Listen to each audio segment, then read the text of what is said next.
बाळ आता कुठे झोपलंय आणि सारं घर शांत झालं. हीच ती वेळ असते जिथे आपण आई आणि घर यांच्या पलीकडे जाऊन स्वतःबद्दल बोलू शकतो.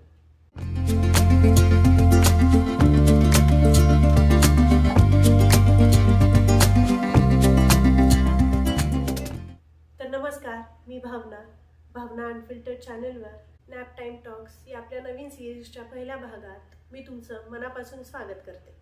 ही एक हक्काची जागा आहे जिथे आपण आई होण्याच्या प्रवासातील अशा काही गोष्टींबद्दल बोलणार आहोत ज्या आपण सहसा बोलत नाहीत. आणि आजच्या पहिल्या भागात आपण गरोदरपणातील अशा गोष्टींवर बोलणार आहोत ज्यावर सहसा आपण मोकळेपणाने बोलत नाही. गरोदरपण म्हटल्यावर फक्त सुंदर फोटो, डोहाळे जेवण आणि चेहऱ्यावरचा ग्लो नसतं.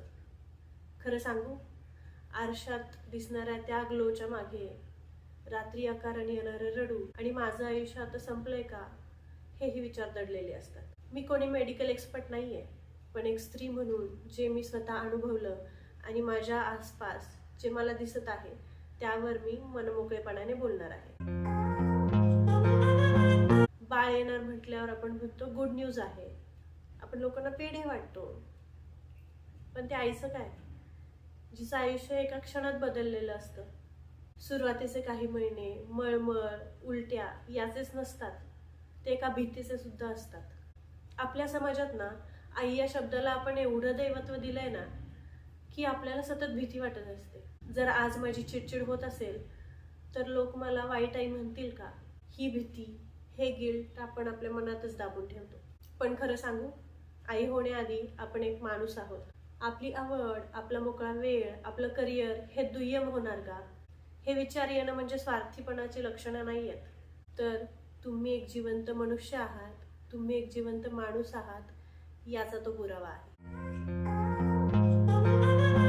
आणि या मानसिक तणावासोबत आपल्याला तोंड द्यावं लागतं ते म्हणजे तुलनेला. आपल्या घरातील किंवा नात्यातील वयस्कर स्त्रिया सहजपणे बोलून जातात, अगं आमच्या काळी तर आम्ही बाळंतपणाच्या शेवटच्या दिवसापर्यंत काम करायचो, शेतात राबायचो, हंड्याने पाणी व्हायचो, पण आम्हाला कधीच असं झालं नाही. हे ऐकल्यावर त्या प्रेग्नंट स्त्रीला असं वाटतं की मीच कुठे कमी पडतेय का.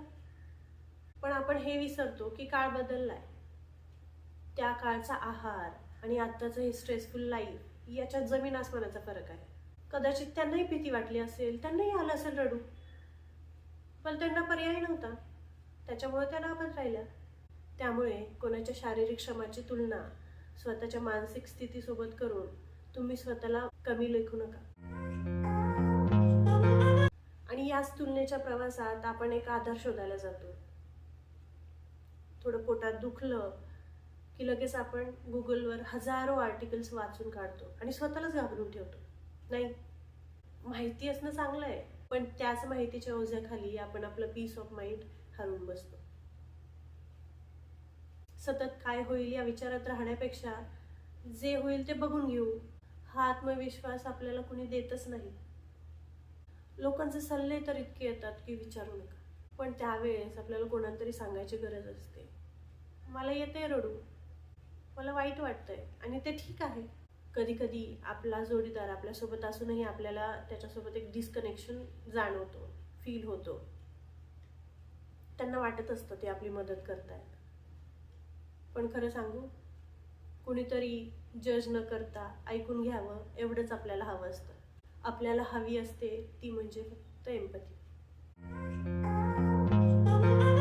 या सगळ्यात आपण एक महत्त्वाची गोष्ट विसरतो, ती म्हणजे स्वतःचा वेळ, मी टाईम.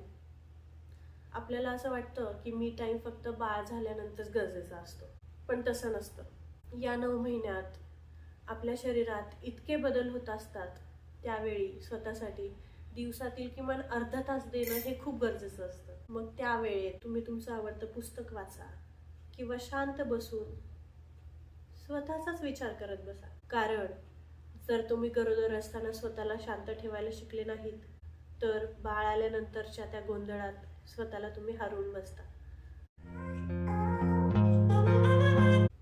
आपण बाळासाठी शॉपिंग करतो, पण आपल्या मनाला विचारतो का ग, अगं तू तयार आहेस का, आपण हॉस्पिटलची बॅग भरतो, पण डिलिव्हरीनंतर शरीरात होणारे बदल आणि मानसिक वादळाची आपण तयारी कधीच करत नाही. जेव्हा 9 महिने साचलेले हे विचार बाहेर पडतात ना, तेव्हा सुरू होतो पोस्टपार्टम डिप्रेशनचा काळ.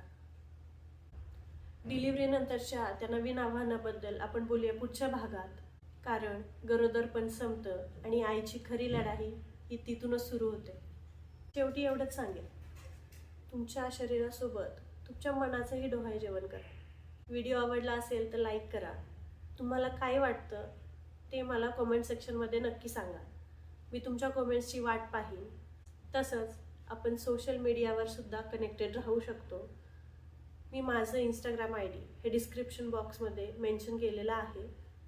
काळजी घ्या, स्वतःवर प्रेम करा आणि भेटूयात पुढच्या भागात भावना अनफिल्टर्ड या चॅनलवर. तोपर्यंत स्वतःला जपा.